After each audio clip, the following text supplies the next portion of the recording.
अस्सलाम वालेकुम नाज़रीन, मैं हूं अनम अहमद और आप देख रहे हैं प्रोग्राम हम देखेंगे। नाज़रीन, प्रोग्राम के मेज़बान मंसूर अली खान तातिलात पर हैं, जिसकी वजह से प्रोग्राम में मेज़बानी के फ़राइज़ आर्जी तौर पर मैं अदा कर रही हूं। आज हम देखेंगे कि वफाकी हुकूमत की तरफ से 12 जून को बजट पेश किया जा रहा है। इस बजट में आवाम के लिए क्या रिलीफ है, इस पर तो अभी बात नहीं हो रही, लेकिन हुकूमत और उसकी वफाक में इत्तेहादी पाकिस्तान पीपल्स पार्टी के दरमियान इख्तलाफात खुलकर सामने आ गए हैं। पहले पीपल्स पार्टी के रहनुमा खुर्शीद शाह ने अपने तहफ़्फ़ुज़ात का इजहार किया कि वफाकी हुकूमत ने बजट से मुतालिक नहीं कुछ बताया, ना ही हमें एतमाद में लिया गया। मालूम नहीं नून लीग निजकारी पॉलिसी, टैक्सेस और तरक्याती प्रोग्राम पर क्या कर रही है। ये तो थे पीपल्स पार्टी की तहफ़्फ़ुज़ात वफाक में, लेकिन आज पंजाब में पीपल्स पार्टी के रहनुमा हसन मुर्तज़ा ने भी पंजाब हुकूमत पर खुलकर तनकीद की है और उनकी तनकीद मुआशी पॉलिसियों तक महदूद नहीं थी, बल्कि पंजाब के हतके इज़्ज़त कानून से भी पीपल्स पार्टी ने लाताल्लुकी का हार कर दिया है। पाकिस्तान पीपल्स पार्टी ने अपनी पार्टी का बहुत बड़ा नुकसान करके इस हुकूमत के साथ खड़े होने का फैसला किया। हद के इज्जत बिल पे भी पाकिस्तान पीपल्स पार्टी के साथ मशावरत नहीं की गई। पाकिस्तान पीपल्स पार्टी इससे इतनी ही बेखबर थी जितने आप लोग थे। पाकिस्तान पीपल्स पार्टी को उस वक्त बताया गया जब ये कमेटी में बिल चला गया। आपने सेम डे ये बिल टेबल किया और टेबल करने के बाद इसको मंजूर फरमाया। उस वक्त भी पाकिस्तान पीपल्स पार्टी का कोई बंदा हाउस में मौजूद नहीं था। हमें बड़ी तवक्कुआत थी मरियम बीबी से। हमने आपको वोट दिया है और वो इसलिए नहीं दिया। मेरी गुजारिश है अपनी हुकूमत से, मैं बार बार इसे अपनी इसलिए कह रहा हूँ कि इस जुर्म में हम बराबर के शरीक हैं। कहा यह जा रहा था कि आने वाले दिनों में पीपल्स पार्टी वफाक और पंजाब में काबीना का हिस्सा बन जाएगी, लेकिन हतके इज्जत कानून और बजट के हवाले से दोनों जमातों में दूरियां पैदा होती हुई नजर आ रही हैं। बजट में तो आवाम के लिए कोई खुशखबरी है या नहीं, लेकिन इस्लामाबाद के तीनों हलकों के हवाले से इलेक्शन कमीशन से मुस्लिम लीग नून के कामयाब उम्मीदवारों के लिए एक अच्छी खबर जरूर सामने आई है, क्योंकि इलेक्शन कमीशन ने इस्लामाबाद के ट्रिब्यूनल की तब्दीली से मुतालिक दरखास्त को मंजूर कर लिया है। बजट और हतके इज्जत के कानून से पहले हम मुस्लिम लीग नून को इलेक्शन कमीशन से जो खुशखबरी मिली है उस पर बात कर लेते हैं। हमारे साथ प्रोग्राम में शामिल गुफ्तगू होंगे बसरा साहब, रहनुमा पाकिस्तान तहरीक इंसाफ हैं। इसके अलावा हमें बैरिस्टर आमिर हसन साहब, रहनुमा पीपल्स पार्टी, उन्होंने भी ज्वाइन किया है। साथ ही साथ निहाल हाशमी साहब, रहनुमा मुस्लिम लीग नून, भी हमारे साथ प्रोग्राम में शामिल गुफ्तगू होंगे। सबसे पहले निहाल हाशमी साहब, मैं आपकी जानिब आऊँगी। आज इलेक्शन कमीशन ने इस्लामाबाद के तीनों हलकों में ट्रिब्यूनल जज तब्दील करने की मंजूरी दी है। इसके बाद इलेक्शन ट्रिब्यूनल में जजेस की तैनाती का फैसला अब अदलिया करेगी या इलेक्शन कमीशन, ये सवाल पैदा हो रहा है। बिस्मिल्लाहिर्रहमानिर्रहीम। बहुत ज्यादा इस केस के बारे में मेरे इल्म में नहीं है, मगर जितना मैं जानता हूं इस केस को, तो ट्रिब्यूनल में इन्होंने जो प्रोसीडिंग्स हुई, एक तरीकेकार है हर चीज के। जैसे हम पाकिस्तान पैनल कोड या क्रिमिनल प्रोसीजर कोड में जब हम बात करते हैं, मगर जब हम कॉन्स्टिट्यूशनल पिटीशन में जाते हैं तो या इलेक्शन पिटीशन में जाते हैं, तो हम always we follow uphold Pakistan penal code और सीपीसी को हम फॉलो करते हैं। इसमें वो प्रोसीजर को फॉलो नहीं किया था जो मैंडेटरी है, और ये दूसरे अंदाज में इसको चलाने की कोशिश की गई थी। तो अगर आप केस को जिस चीज के लिए वो केस दायर किया गया है उस चीज के तहत नहीं चला रहे, उस प्रोसीजर पे अडॉप्ट नहीं कर रहे, तो इसके माने ये होगा कि कोई एक फरीक जो समझता है वो उससे हर्ट होता है या वो अप्रीहेंड होता है, और वो उसको ये हक हासिल है कि वो अपील पे जाए या जो फोरम है उसके पास जाकर के बात करे। तो फिर ठीक किया हमारे कैंडिडेट्स ने कि जो प्रॉपर अपीलेट फोरम है उसके पास गए और जाकर के उन्हें अपना मकसद पेश किया, और उनके पास जब दलाइल और गुफ्तगू और दरख्वास्त में बातचीत हुई तो इलेक्शन कमीशन ने यह पाया कि जो प्रोसीजर एक्ट था, जो प्रोसीजरल तरीक़ाकार अडॉप्ट किया गया था, वो अकॉर्डिंग टू लॉ नहीं था। तो ये इस्तेहकाक है इलेक्शन कमीशन का कि इलेक्शन कमीशन फिर जिस तरह से चाहे उस मामलात को निपटाए। बिल्कुल सही। शौकत बसरा साहब, आज जो फैसला दिया है इलेक्शन कमीशन ने, क्या तहरीक इंसाफ इस फैसले को हाई कोर्ट में चैलेंज करने जा रही है? वक्त पाकिस्तान में आइन अमली तौर पर मुअत्तल है और कोई कानून नहीं है बल्कि जंगल का कानून है। आप अंदाज़ा कीजिए कि वो इलेक्शन कमीशन जो खुद मुल्ज़म है, जो खुद जिसके ऊपर इल्ज़ामात हैं, जिसको फ्रीक बनाया गया है, उन्होंने फॉर्म 45, 46, 47 जिन्होंने प्रोवाइड करने थे, वो अंदाज़ा करें कि हाई कोर्ट के जज साहब के ख़िलाफ़ फैसला दे रहा है। यहाँ से आपको इनकी बदनीति नज़र आ जानी चाहिए। पहले देखें, कानून ये है कि ट्राइब्यूनल जब बन जाते हैं उसके 180 दिन के अंदर अंदर फैसला करना होता है ट्राइब्यूनल के जज साहब ने। ऑलरेडी 2-2.5 महीने गुजर चुके हैं और जो आज फैसला दिया गया वो किस बुनियाद पे दिया गया है कि जज साहब जल्दी समाअत कर रहे हैं। और दूसरी बात, चूंकि चोर की दाढ़ी में तिनका नहीं बल्कि बहुत बड़ा बाला है, यहाँ पे जज साहब ने ऑर्डर किया कि जो विनिंग कैंडिडेट हैं वो अपने फॉर्म 45, 46, 47 विद एफिडेविट्स और प्रिजाइडिंग ऑफिसर्स और रिटर्निंग अफसर जमा करवाएं। इसी तरह इलेक्शन कमीशन को भी यही ऑर्डर किया गया।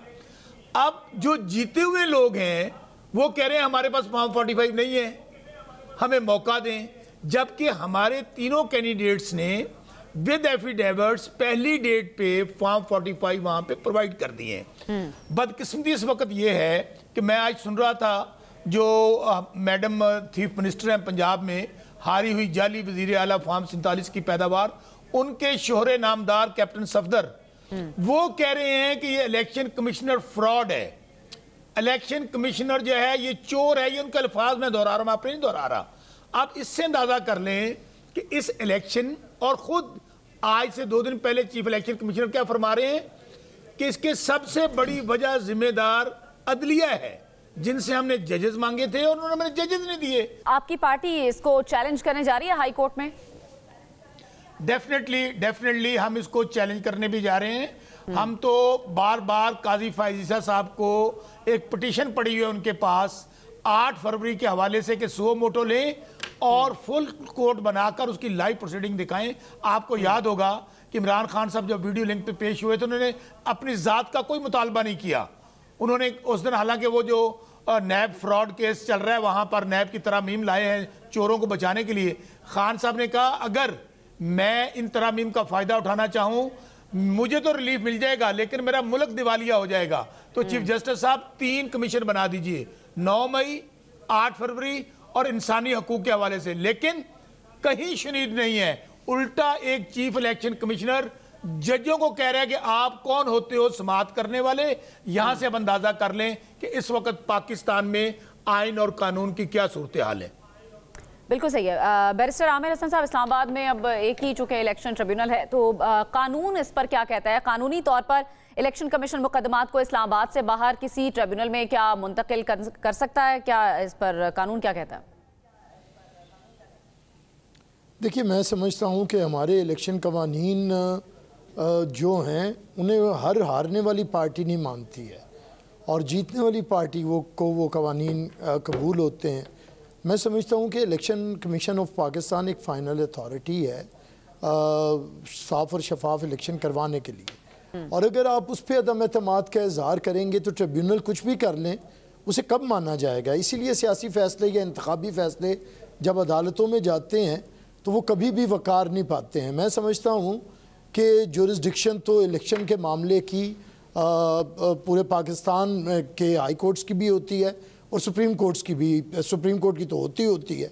तो मैं ये समझता हूँ कि बात यहाँ पे ना तो जुरिस्डिक्शन की है ना फैसला आ जाने के बाद कोई बात होगी। मैं आपको इस पर छोटी सी मिसाल देता हूँ।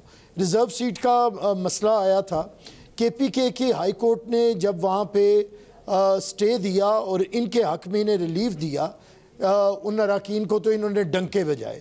उसके बाद जब फाइनल स्टेटमेंट आई और उसमें फाइनल डिसीजन आया और उसमें ये बता दिया गया कि इनका हक नहीं है, जिन जमातों को सीटें दी गई हैं ठीक दी गई हैं, तो उनके बाद इन्होंने गुंडागर्दी के ज़रिए उन लोगों को असम्बली के अंदर नहीं आने दिया। ये है उस पेशावर हाई कोर्ट के फैसले क्या इम्प्लीमेंटेशन या उसका एहतराम कि अगर इनके हक में 99% फैसले आएँ तो फिर अदालतें बड़ी ज़बरदस्त हैं, लेकिन एक फ़ैसला भी अगर इनके ख़िलाफ़ आए तो ये कबूल नहीं करते। ये PTI अल मारूफ सुन्नी इत्तेहाद काउंसिल, और ये बात इन तक नहीं है। ये हमारा एक मैं समझता हूँ कि अदालतों की बेतौकीरी, आइन और कानून को ना मानना, ये एक रुझान बन चुका है और एक इस पर बड़ी बहादुरी समझी जाती है कि अगर हम चैलेंज करेंगे। तो मैं ये समझता हूँ कि ये रहेगा, ये 5 साल इसी तरह रहेगा। ये बड़ी जल्दी जल्दी की बातें करते हैं। अभी तो 2018 के जो इलेक्शन हैं उसके मामलात पड़े हुए हैं, उसके फैसले नहीं हुए। तो इन्हें बड़ी जल्दी है, जल्दी जल्दी फैसले करवाने की। ज़्यादा बेहतर फोरम पॉलिटिकल फैसलों का हमेशा पॉलिटिकल फोरम होता है, आपका पार्लियामेंट होता है, आपकी प्रोविंशियल असम्बलीज़ होती हैं। अगर पॉलिटिशियन आपस में गुफ्तगू करें तो बेहतर तरीके से इन मामलात को सेटल किया जा सकता है। लेकिन मैंने जैसे कहा कि क्योंकि माननी नहीं है, हमें सिर्फ जीत अच्छी लगती है, हार अच्छी नहीं लगती। अभी ये हमारे पीटीआई के दोस्त मार्शल भी नहीं लगा था, 1 साल 1.5 साल या 9 मई के बाद एक इन पे थोड़ी सी सख्ती आई थी 5-10%, और ये बिलों में घुस गए थे, कोई बाहर ही नहीं निकल रहा था। वो हमारे वकील भाई बेचारे 5-7 बार के लोग थे, वो इनकी नुमाइंदगी करते फिर रहे थे, आपको भी याद होगा। कोई मुझे नाम बताएं इनका पॉलिटिकल वर्कर जो था कि वो टीवी पे आता हो या उन्हें रिप्रेजेंट करना चाहता हो। आज जमहूरी हुकूमत आई है या जमहूरियत आई है, असेंबली बहाल हुई है, तो अब ये फिर बड़े शेर बने हुए हैं। और मैं कहता हूँ कि इन्होंने अभी मार्शल की हवा खाई नहीं। अगर मार्शल की हवा लग गई तो इन्होंने नज़र नहीं आना। ये तो वो हैं जो हाथ और पाँव के अंगूठे लगा के माफिया मांगने वाले लोग हैं। तो इसलिए मैंने कहता हूँ कि बजाय इस किस्म के फोके फायर न करें, बैठें और जमहूरी कुव्वतों के साथ बात करें। अगर हालात बुरे हुए और मार्शल लॉ की तरफ गए तो ये बंदे नजर ही नहीं आएंगे। हम इन सबको जानते हैं, है कौन इनमें जमहूरी है कौन जो आज इनका प्राइम मिनिस्टर का कैंडिडेट है, वो पाकिस्तान के पहले डिक्टेटर का पोता है। उसने हर जमात का जो फैसला है वो अदलिया करेगी, इलेक्शन कमीशन करेगी। आज के फैसले के बाद आपको क्या लग रहा है? इलेक्शन लड़ा हुआ है जी, सॉरी। अब आज के फैसले के बाद ये जो सवाल मैंने पहले किया था, इलेक्शन ट्रिब्यूनल में जजेस तैनाती का जो फैसला है वो अब अदलिया करेगी, इलेक्शन कमीशन करेगा, ये आपकी नजर में इस पर क्या है ओपिनियन? देखिए, ये कंफ्यूजन पैदा हो रही है। मैं हमेशा मैं जो कहना चाह रहा था स्पेसिफिकली मैंने नहीं कहा, पॉलिटिकल वे में बात कर दी थी।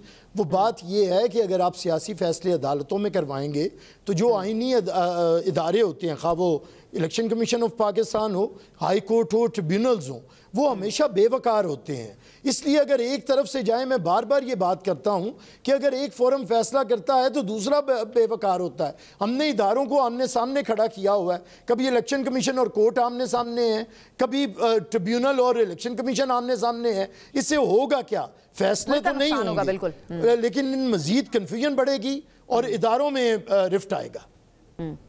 ठीक है, निहाल हाशमी साहब, जो 3 हल्के हैं इस्लामाबाद के, जी आप कुछ कहना चाह रहे हैं? अनम, सिर्फ मैं एक बात कहना चाहता हूँ। हालत तो ये है कि सबसे बड़ा इल्ज़ाम इस इलेक्शन का कि इलेक्शन में जो फ्रॉड हुआ, धांधला हुआ, वो इलेक्शन के कमीशन के अंडर हुआ।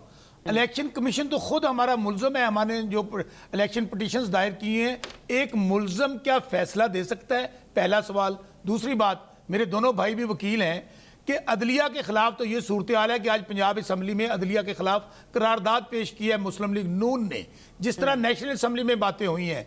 गुजारिश ये है कि यहाँ पे तो जजेस को कहा जा रहा है कि आपके पगड़ियों के फुटबॉल बना देंगे, यहाँ कहा जा रहा है कि आपको निशाने इबरत बना देंगे।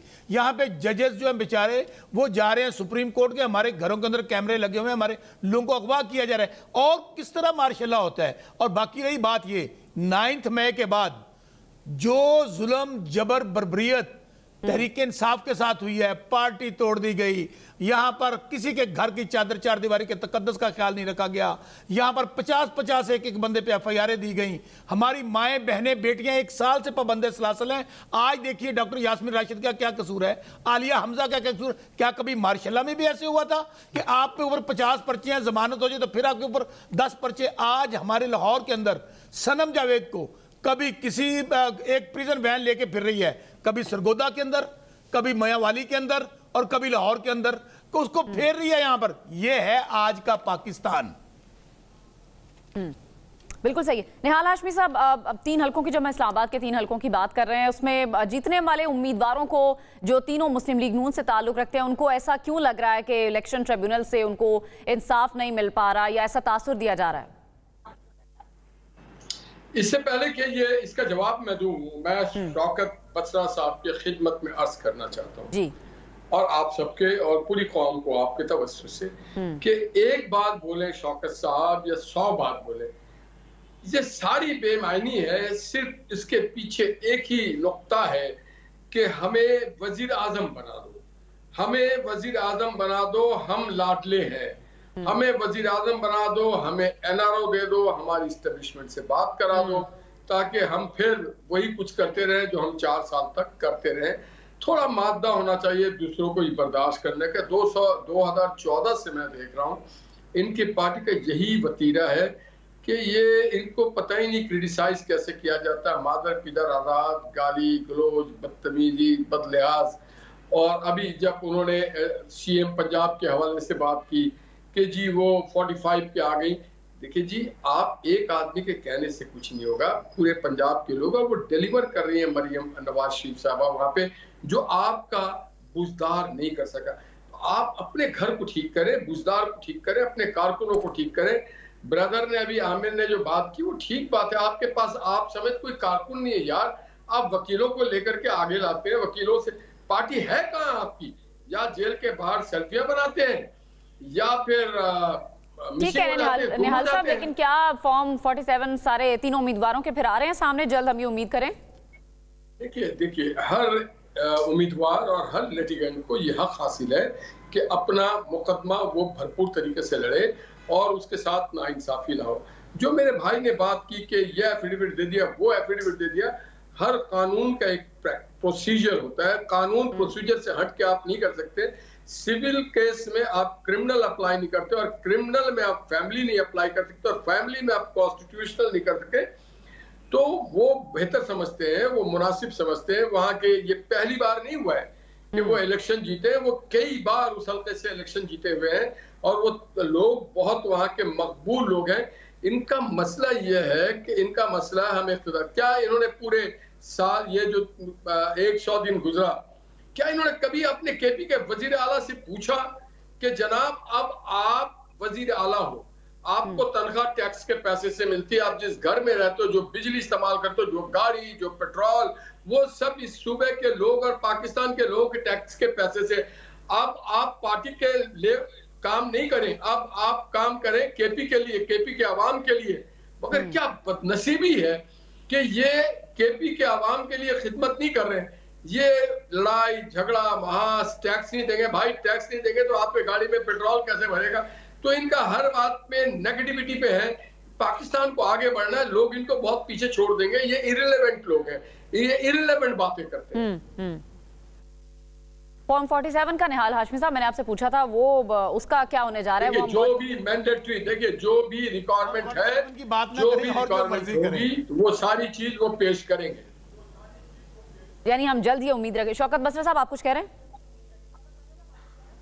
मैं आपसे ये कह रहा हूं फॉर्म 47 इनकी छेड़ है, इनको ना तंग करें। इन बेचारों के पास कहां फॉर्म 47 है।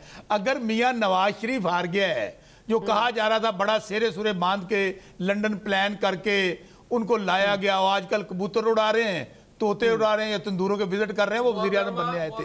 अगर मियां नवाज शरीफ हार गया है, मरियम बीबी हार गई है, तो इनमें जीता कौन है? इसलिए मैं हम फिर कह रहे हैं, अभी आमिर भाई की एक बात का जवाब गुजारिश सुन तो ले। आप फॉर्म 45 क्यों नहीं दिखा रहे? शौकत बसरा कभी निहाल भाई फॉर्म 45 क्यों नहीं दिखा रहे? अदालतें मांग रही है, भाग रहे। अब ये फॉर्म 40 भाई हमारी चीड़ नहीं है, आपकी चीड़ होगी। आप जेल काटना भी नहीं जानते यार। नहीं है, जेल काटना तो सीखो। कौम का माल लूटा है आपने तो जेल भी चले। निहाल भाई मेरा आपको चैलेंज है, मियां नवाज शरीफ और मरियम बीबी यही आपके बड़े लीडर हैं, इन दोनों के फॉर्म 45 निहाल हाशमी साहब जरा शौकत बसरा साहब बात करें। नहीं है आप लोगों के पास। 2018 में जिस तरह से आपकी पार्टी इक़्तिदार में आई, आप 2018 का कमीशन बनाए भाई, हम उस तरह की बनाए कमीशन 2018 का। आपकी हुकूमत आपने क्या तरक्की बनाया? आप बताएं केपी के आवाम में क्या तब्दीली आई? आप बताएं केपी की महंगाई का खात्मा कर दिया? आप केपी के हेल्थ की बात करें, पावर हाउस की बात करें, आप वाटर रिजर्व पाइप की बात करें, फ्री स्टाइल है कि आप क्वेश्चन होंगे कि हर बंदा बोलता रहे अपनी मर्जी से। किसी भी बड़े के लिए आप जवाब चले आए बाएं जाएं। फॉर्म 45 कर दो हाशमी साहब, सही है जी, पॉइंट आ गया। चलिए इस डिस्कशन में हम आमिर हसन साहब को शामिल करते हैं। हमने दिया है तो हम जीते हैं ना मेरे भाई। ठीक है बिल्ली खंबा 45 कर दो, 80 ठीक है 45 भी दे बैठे हैं, 46 भी दे बैठे हैं, 47 भी दे बैठे हैं। बैरिस्टर आमिर हसन साहब, आपको लगता है मसला से फॉर्म 47 45 का ही है या बात कहीं पर और जा रही है? देखिए, फॉर्म 45 47 कोई आज का मसला नहीं है। अगर आप पाकिस्तान की इंतखाबी तारीख देखें तो ये फॉर्म्स होते ही नहीं थे, और जो झुर्लू फेरा जाता था वो एक तारीख है पाकिस्तान की। पीपल्स पार्टी की जदोजहद और मोहतरमा बेनज़ीर भुट्टो ने ये फिर ये आया था कि आप पोलिंग एजेंट्स को पोलिंग स्टेशन के अंदर ये जो फॉर्म 45 हैं ये रिज़ल्ट्स देंगे, जिससे ये थोड़ा शुरू हुआ। तो मैं समझता हूँ कि फॉर्म 45 जिनके पास सारे हों भी, उसके बावजूद अभी ये मुल्तान में रिसेंट इलेक्शन हुआ और हमने इन्हें 34-35 हज़ार वोटों से हराया, उसमें भी ये फॉर्म 45 और सारे फॉर्म 45 मौजूद हैं। वजह ये है कि इन लोगों ने शिकस्त को तस्लीम नहीं करना और अच्छा फतह को भी तस्लीम नहीं करना। ये एक ऐसी अजीब किस्म का कोई मगलूबा और नाम नहाद सियासी जत्था बन चुका है कि जिन्होंने किसी को मानना नहीं है। इनकी हुकूमत थी तो इनका वतीरा फिर भी गालम गलोच था, ये अपोजिशन में है, इनकी वतीरा फिर भी गालम गलोच है, क्योंकि इनके पास है ही गालियाँ। इनके पास ना कोई कैपेबिलिटी है, ना कोई प्रोग्राम है, ना कोई और बात है, इनके पास है गालियाँ, इनसे निकलवा लो। आपका दिल चाहे तो फौजी सरबराहों को गालियाँ निकलवा लें, ये बकेंगे माशाल्लाह बड़े ज़बरदस्त तरीके से। इन्हें चाहें तो जजों से, इन्हें चाहें तो मुखालिफ सियासतदानों से। तो मैं फिर ये कहता हूँ कि इससे मसाइल हल नहीं होते। पाकिस्तान के अंदर इंतखाबी इस्लाहात की ज़रूरत है। पाकिस्तान के अंदर शफाफ, देखिए ना, हमारा हमसाया मुल्क है और वहाँ पे हमसे कितने ज़्यादा गुना वोटर्स हैं। वहाँ पे इलेक्शन हुए, क्लोज इलेक्शन हुए, मान लिया गया, जो प्राइम मिनिस्टर बना वो भी बैठ गया, जो अपोजिशन में है वो भी बैठ गए। मुसीबत ये है कि यहाँ पे माना नहीं जाता। और मैं एक फिर बात कहता हूँ, ये जो आज़ाद अरकान जीत के आए थे, आजकल इनका नाम सुन्नी इत्तेहाद काउंसिल है, इनसे ज़रा पूछें कि इन्हें हमने कहा था कि आप हुकूमत बना लें, अगर आप सबसे बड़ा ग्रुप हैं तो आप हुकूमत बनाएं। हुकूमत भी नहीं बनानी और जो बनी है उसे चलने भी नहीं देना। अच्छा, अगर काम हो रहा है, आज महंगाई कम हो रही है पाकिस्तान के अंदर, इकॉनमी बेहतर हो रही है, इस पे भी इन्हें तकलीफ है, फिर ये कहते हैं कि ये IMF को ख़त लिखें ताकि मुल्क डिफ़ॉल्ट हो। ये वो लोग हैं कि इन्हें 50 साल पुराना मुजीबुर रहमान वाला इशू आजकल बड़ा याद आया हुआ है। आजकल ये मुजीबुर रहमान के रिश्तेदार, आपका पॉइंट आ गया। हालांकि इनका, मुझे एक बात कर लेने दे कंप्लीट, हालांकि इनका जो लीडर है वो जनरल नियाजी का रिश्तेदार था जिन्होंने हथियार डाले थे, लेकिन आजकल इन्हें मोहब्बत जो जागी हुई है ना, वो शेख मुजीबुर रहमान की जागी हुई है। तो मैं इसलिए कहता हूं कि इनका मकसद है लड़ाई।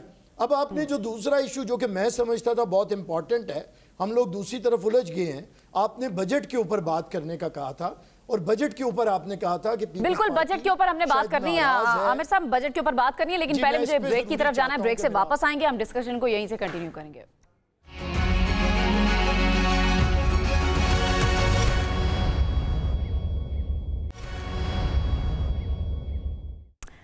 ब्रेक के बाद आपको कहेंगे खुशामदीद। पाकिस्तान में 8 फरवरी के बाद 2024 को बनने वाली हुकूमत का ये पहला बजट होगा और मुल्क के वजीर खजाना मोहम्मद औरंगजेब पहली मरतबा 12 जून को पाकिस्तान का बजट पेश करेंगे। इस पर सबसे पहले राय ले लेते हैं बैरिस्टर आमिर हसन साहब की।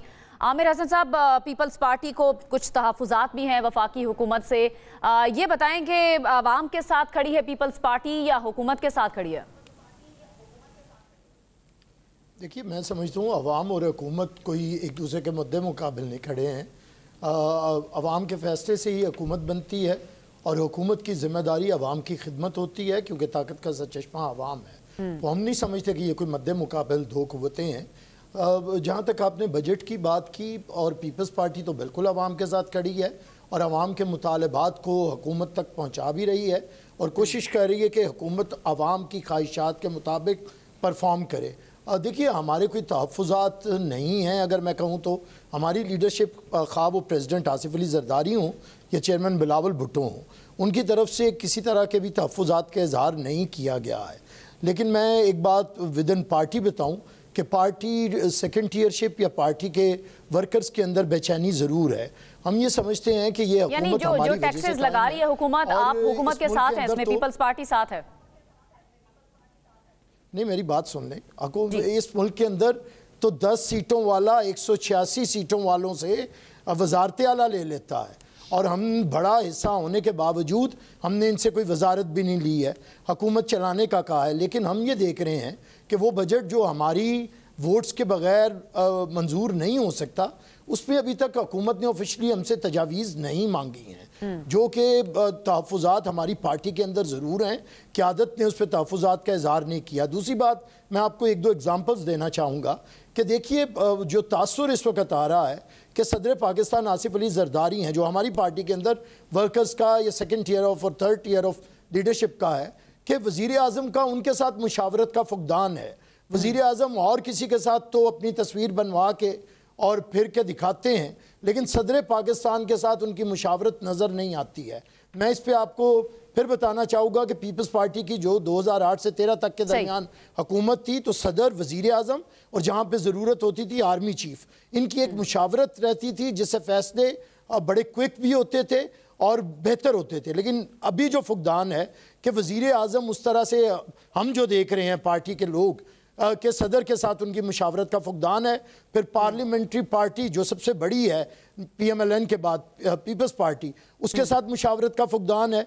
फिर अगर पंजाब में आए तो पंजाब की हुकूमत का यहाँ के कॉन्स्टिट्यूशनल हेड जो गवर्नर हैं, उनके साथ आपने देखा होगा कि अभी तक भी ऑफिशियली चीफ मिनिस्टर पंजाब ने कॉल ऑन नहीं किया गवर्नर को। इसी तरह हम देखते हैं कि PMLN के सरबराह जो हैं वो भी कटे कटे हैं उस जमात के साथ जिस जमात की वजह से उनकी हुकूमत है, और आज वो तो ये सारे आपको तहफ़्फ़ुज़ात हैं, बिल्कुल हुकूमत है। इसका जवाब ले लेते हैं जी निहाल हाशमी से। मैं आखिरी बात करूंगा ताकि बात आगे, मैं सिर्फ आखिरी बात कर लूं, कंप्लीट कर लूं इसे। हम समझते हैं कि पाकिस्तान पीपल्स पार्टी की तजावीज़ प्रो पीपल हमारी सुजेस्शंस हैं। हम ये कहते हैं कि तनख्वाहदार तबका, मफलूकुल हाल और गरीब तबका, पाकिस्तान के अंदर छोटा दुकानदार, पाकिस्तान का किसान, मजदूर, उसे सहूलतें देनी होंगी। पीपल्स पार्टी एक बेनज़ीर इनकम सपोर्ट प्रोग्राम दे के गई है, लेकिन वो तमाम गरीबों के लिए काफ़ी नहीं है। हमने 150% और फिर 185% तक तनख्वाहों में इजाफा किया। उसके बाद कोई हुकूमत 10 सालों में ये काम नहीं कर सकती, और ना ही किसानों को फायदा दिया जा रहा है। तो हम समझते हैं कि बजट को प्रो पीपल बजट होना चाहिए। बिल्कुल सही, और बिल्कुल सही। निहाल हाशमी साहब, एक तो ये जो पीपल्स पार्टी को तहफ़्फ़ुज़ात हैं कि उन्हें एतमाद में नहीं लिया गया, इस पर आप क्या कहेंगे? और दूसरा ये कि कितना अवाम दोस्त बजट पेश करने जा रही है वफाकी हुकूमत? मैं बजट ये मैं आपको उसे कहते हैं ना कि आप देख से एक दाना निकाल के आपको पता चल जाता है कि पका कैसा है। तो जो कुछ अभी गुज़श्ता 3 महीनों में खास करके मैं आपको बताना चाहता हूँ, गरीब लोगों के लिए जो प्रोविंशियल गवर्नमेंट दे रही है, मरियम नवाज शरीफ साहबा ने जिस तरह से रोटी पे और खुर्दनौश की अशिया पे और दवाइयों पे और दीगर चीजों पे जिस तरह से उन्होंने। निहाल हाशमी साहब, वफाकी बजट का बताएं। अभी तो पंजाब बजट की भी हम बात करेंगे। देखिए, वफाकी बजट यकीनन बहुत ज्यादा इस तरह का नहीं होगा कि बहुत रिलीफ दिया जाए, क्योंकि हमारे हाथ बहुत बंधे हुए। जो कुछ इन्होंने, यानी अवाम ज्यादा तवक्कुआत आपसे ना लगाएं फिर।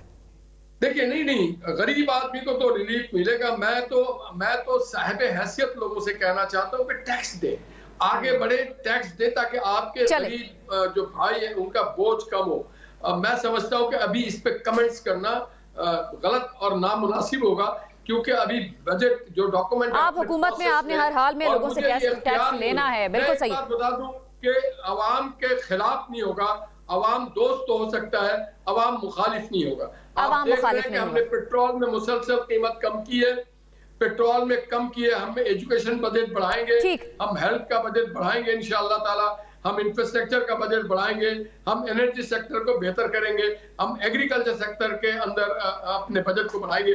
तो बिल्कुल सही है जी, बिल्कुल हम देखेंगे कि बजट में क्या कुछ होता है, जो बजट आने वाले परसों पेश किया जाना है। शौकत बसरा साहब, आपको क्या उम्मीदें हैं इस बार बजट से? और तहरीके इंसाफ बेहतर है, इनसे पूछे 190 मिलियन को घपला कैसे किया जा सकता है, जमीनें कैसे हड़पी जाती है, इनको क्या मालूम? बजट तो लोन लेके खाते रहे। निहाल हाशमी साहब, उनका पॉइंट ऑफ व्यू भी लेना है। बिल्कुल, जो इनको लेकर आए हैं, एक जमात के रहनुमा है, उनका पॉइंट ऑफ व्यू भी लेना है। और अगर वो कोई तजावीज शौकत बसरा साहब आप देना चाहते हैं हुकूमत को बजट के हवाले से? अनम गुजारिश ये है, पहली बात तो जिसको आप हुकूमत कह रही हैं, ये बेचारे सियासी यतीम और सियासी मस्खरे हैं जिनको अवाम जेलों में देखना चाहते थे। कोई जालसाजी से सदर बन गया है, कोई जालसाजी से वजीर आजम बन गया है, कोई जालसाजी से मैडम चीफ मिनिस्टर बन गई और कोई गवर्नर बन गए हैं। ये तो लुट्टो और फुट्टो प्रोग्राम है। और दूसरी बात, इनकी क्या हैसियत और औकात है? बजट तो देना है IMF ने, जो IMF ने लिख के देना है, इन्होंने हूबहू IMF के मुलाजमों ने सिर्फ पढ़ना है। और दूसरी बात, आप मुझे ये बताइए कि ये जिन्होंने इनको मुसल्लत किया है, इनकी मैं फिर कहूँ इनकी क्या हैसियत है? अभी आप बात कर रही थी तो जो लोग अवाम के नुमाइंदे ही नहीं हैं, जिनको अवाम ने रिजेक्ट कर दिया है, जो अवाम फार्म 47 की पैदावार है, वो अवाम के लिए क्या पॉलिसियां बनाएंगे? और दूसरी बात, ये कोई पहली बारी थोड़ी आए हैं, ये तो 5वीं 6ठी बारी ले रहे हैं और 5वीं 6ठी बारी लोगों को ये सबक बात सिखा रहे हैं। हम गरीबों के लिए बजट बनाना चाहते हैं, हम अवाम के लिए आसानियां पैदा करना चाहते हैं। हाँ, ये जो क्रिमिनल एलीट है। निहाल हाशमी साहब, कुछ तजावीज अगर तहरीक इंसाफ आपको देना चाहे। शौकत बसरा साहब, तहरीक इंसाफ के पास कुछ तजावीज हैं अवाम की बेहतरी के लिए, बजट में क्या तजावीज हो सकती हैं आपकी तरफ से? मुझे बात मुकम्मल करने दें कि मैंने अनम दोनों को इंटरप्ट नहीं किया। बिल्कुल बिल्कुल, आप कंप्लीट कीजिए। ये जो दोनों इस वक्त पार्टियां अभी बात कर रहे थे ना, पीपल्स पार्टी, ये सब एक थाली के चट्टे बट्टे हैं। ये सब ईस्ट इंडिया कंपनी के नुमाइंदे हैं। ये सिर्फ वो कहते हैं ना, मगरमच्छ के आंसू बहा रहे हैं, हमें पीपल्स पार्टी से मशवरा नहीं हो रहा। ओ भाई, आप लोगों का गवर्नर भाग गया दुबई और यहां आपने सहाफियों के लिए काला कानून पास करवा दिया और आप मगरमच्छ के आंसू बहा रहे हैं, हमें तो पता ही नहीं है। तो गुजारिश ये है, ये बेचारे, इनके पल्ले कुछ नहीं है। इनको जो इन मुलाजमों को ऑर्डर मिलना है, इन्होंने हूबहू पेश करना है। और दूसरी बात, मैं फिर कहता हूं, स्टैब्लिशमेंट इन चले हुए कारतूसों से अपना हाथ उठा ले। ये 24 घंटे नहीं रह सकते। ये तो स्टैब्लिशमेंट की पैदावार है। ये बेचारा कोई 50,000 वोटों से आ रहा हुआ है, कोई 60,000 वोटों से आ रहा हुआ है। तो दूसरी बात, हम फिर कहते हैं कि बजट जो होता है वो अवाम के नुमाइंदे पेश करते हैं। मैं ये अभी आप देखिएगा, पहले ही लोग महंगाई से मर रहे हैं। यहाँ की जो वजीर आला है, टिकटॉकर वजीर आला, वो पता क्या कह रही थी? अवाम के लिए इनकलाब आ गया भाई। हाँ, इनकलाब आ गया। पंजाब का किसान मर गया। पंजाब का बजट पे बात करें। गंदम किसने खरीदी? केपी हुकूमत ने, हमारी हुकूमत ने गंदम खरीदी। अच्छा, हौसला तो करें। मुझे पता है आप लोगों की फ्रस्ट्रेशन, आप लोगों की बुखलाहट, आप लोगों की घबराहट, क्योंकि आप लोगों को, फिर मैं कह रहा हूँ, आपको गाली देने के अलावा या ठीक है जी, आगे बढ़ते हैं। हमें प्रोग्राम में आगे हतक इज्जत के मामले पर भी बात करनी है। मुझे बात मुकम्मल कर रहे थे कि मैंने किसी को निहाल हाशमी साहब, उनको बात कंप्लीट करने दें, फिर हमने प्रोग्राम में आगे भी बढ़ना है। अनम मैं फिर कहूं, ये जो 3 पार्टियां हैं, यही पार्टियां पाकिस्तान को कैंसर की तरह चिमटी हुई हैं। इन्हीं पार्टियों ने 6 बारियां ली हैं और हुआ ये है, पाकिस्तान का पैसा लूटकर ये बाहर ले जाते हैं। अभी चाइना से गए हुए थे ना, इन्हें पूछे कितनी इन्वेस्टमेंट आई है।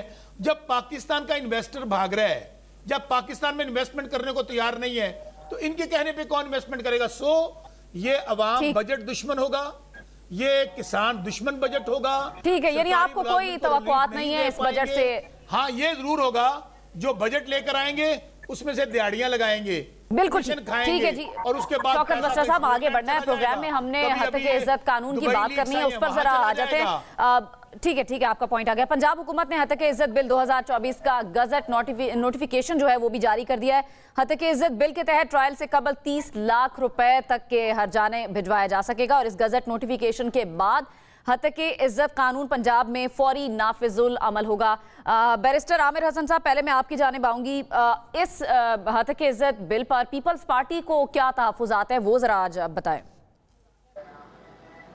तहफ़्फ़ुज़ात हैं, एक हमारे तहफ़्फ़ुज़ात, देखिए ये सहाफ़ियों के तहफ़्फ़ुज़ात थे और पाकिस्तान का एक बड़ा तबका है और अगर उसे तहफ़्फ़ुज़ात हों तो उसे सुनना चाहिए। सियासी हुकूमतों का ये वतीरा होता है। हमने उनसे बात की, हमारी पार्लियामेंट्री पार्टी ने गवर्नर साहब के साथ जर्नलिस्ट ने रब्ता किया, तो हम लोगों ने उन्हें ये यकीन दिलाया, गवर्नर साहब ने भी, कि हम ये बिल दोबारा गवर्नमेंट को भेजेंगे और गवर्नमेंट को कहेंगे कि इस पे आपके साथ मुशावरत करके तो दोबारा से इसे पास करे।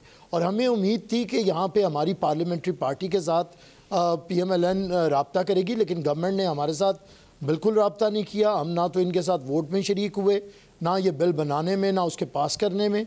और बाद में गवर्नर साहब का गवर्नमेंट को पहले से पता होता है कि उनका विज़िट था, तो उस विज़िट के दौरान इन्होंने इसे पास किया है, जिसे हम समझते हैं कि ये कोई अच्छा तरीक़ाकार नहीं है। एक तो आप अपनी इत्तेहादी जमात से मुशावरत ना करें। लेकिन आमिर साहब, गवर्नर साहब ने भी वापस नहीं भिजवाया था, अपने पास ही रखा था, उसकी भी कोई वजह होगी? नहीं, देखिए, फौरी तौर पे तो नहीं वापस भेजा जाता। अभी ये जो मेरे दोस्त मुस्कुरा रहे हैं, इनका एक सदर था अलवी, वो तो 3-3 महीने रख लेता था और वापस नहीं भेजता था।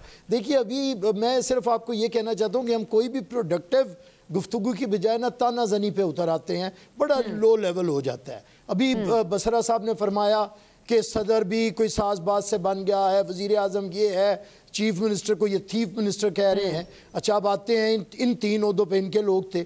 जो सदर पाकिस्तान इन्होंने बनाया था ना, आखिरी 1.5 साल इन्होंने उसका मुंह काला किया, उसके खिलाफ प्रोपेगेंडा किया, उसे जलील किया।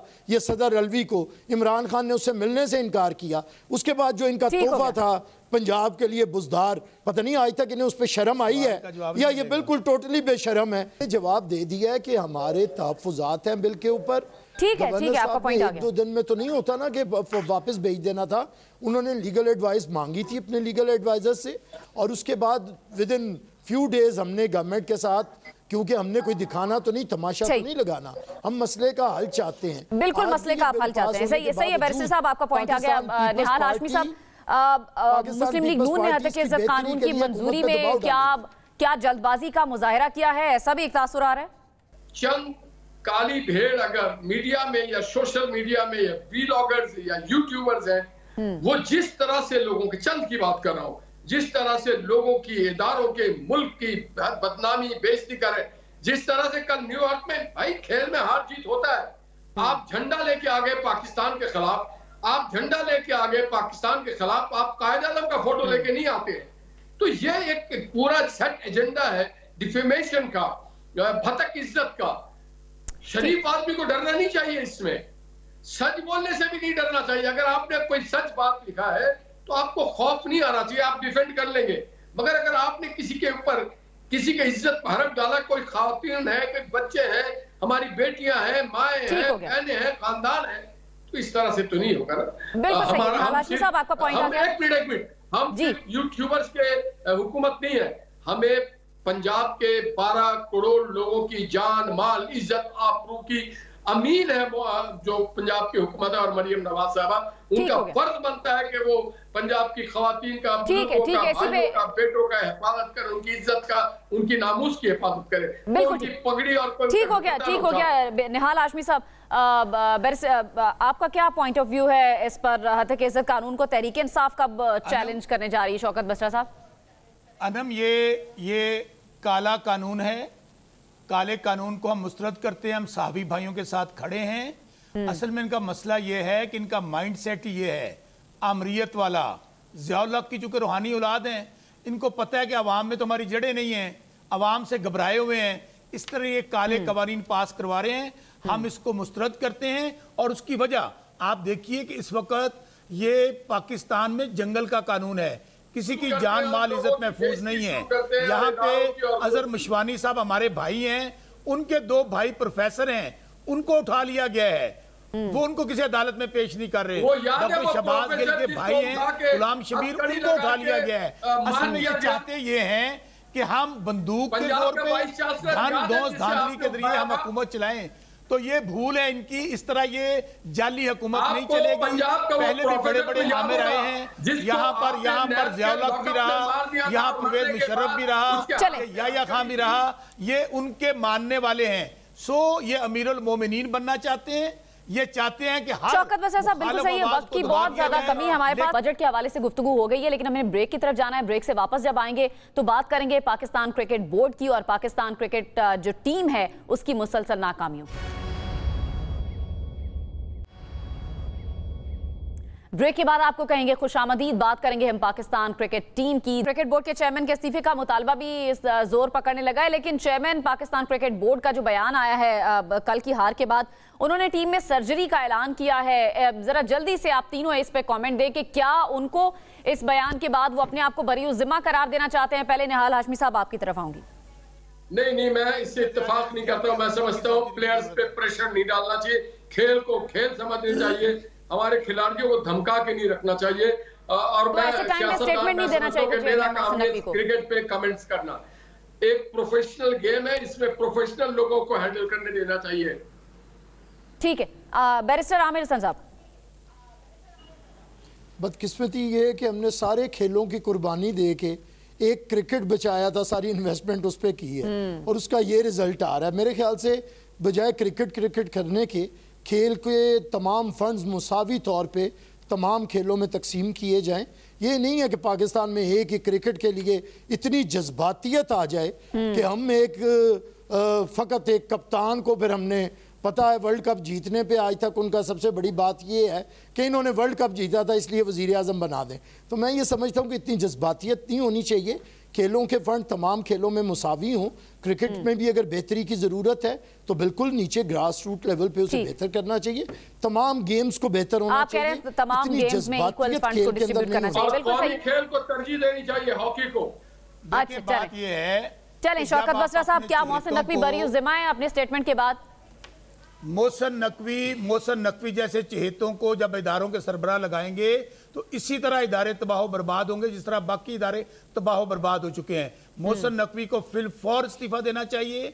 मोहसिन नकवी, आप देखिए पाकिस्तान में सिर्फ एक ही शख्स रह गया है जो सहाफत भी करता है, जो इंटरिम वजीर आला भी बनता है, जो वजीर आला भी बनता है, और रही सही कसर जहाज़ों में सैर करवाने के लिए इस पसंदीदा शख्स को पीसीबी का चेयरमैन लगा दिया गया है। इसलिए हम ये मुतालबा करते हैं कि मोहसिन नकवी फिल फौर मुस्ताफी हों। और दूसरे, मैं बार बार कहूं कि और इसकी तहकीक तफ्तीश होनी चाहिए किस तरह मोहसिन नकवी को लगाने के बाद ये पसंद नापसंद पे कितने पैसे इस्तेमाल हुए और क्या क्या हुआ, और उसके ऊपर मुफस्सल रिपोर्ट और क्रिकेट को भी सियासत से बिल्कुल पाक करना चाहिए। बिल्कुल सही है जी शौकत बसरा साहब। वक्त प्रोग्राम का हमारा बिल्कुल खत्म हो चुका है। आपका पॉइंट आ गया। आप तीनों मेहमानों का बेहद शुक्रिया। हमें प्रोग्राम को क्लोज करना है। हमें दीजिए इजाजत। अल्लाह ने के बाद।